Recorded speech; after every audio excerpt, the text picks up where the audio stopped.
এখানে দিলাম তো সুতো করে দিয়ে দিই না বুঝে হ্যাঁ দেন না রেশমি মির্চি দেন আলু মির্চি থাকো আমার কাছে দাঁড়াও একটু ক্লোজ হন, একটু আরো ক্লোজ হন। ওই ক্যাপটাতে দূরে যাও না দূরে গেলে এটা আইতো না তো একটু।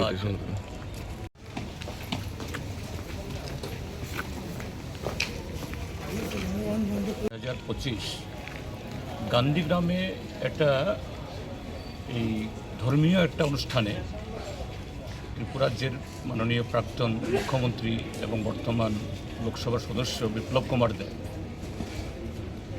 আমাদের পার্টির বিরুদ্ধে একটা সম্পূর্ণ যে বাস্তবতার সাথে কোনো সম্পর্ক নেই এবং মিথ্যা এবং সম্পূর্ণ একটা বানানো আমাদের পার্টির যে এই ইমেজকে নষ্ট করার জন্য করেছেন, যে মাতাবাড়ি মন্দিরের তার যে দান বাক্স থেকে নাকি সিপিআইএমের সরকার থাকার সময়েতে অর্থাৎ বামফ্রন্টের এগুলো চুরি করেছে এবং এটাকে নকল জিনিস দিয়ে এই দান বাক্সগুলো ভরা করা হয়েছে।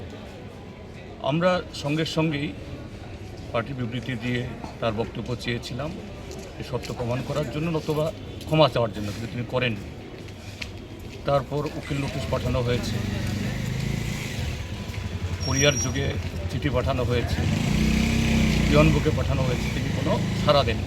তো বাধ্য হয়েই আদালতে তার বিরুদ্ধে মানহানি মামলা আমরা করেছি যে আমাদের দেশে প্রচলিত আইনে এরকম একটা মিথ্যা অপবাদ একটা পার্টির বিরুদ্ধে, যা আমাদের লক্ষ লক্ষ অনুগামী সমর্থক তাদেরকে আহত করেছে এবং আমাদের ভাবমূর্তিকে নষ্ট করার চেষ্টা হয়েছে, তার বিরুদ্ধে যেন ব্যবস্থা গ্রহণ করা হয়।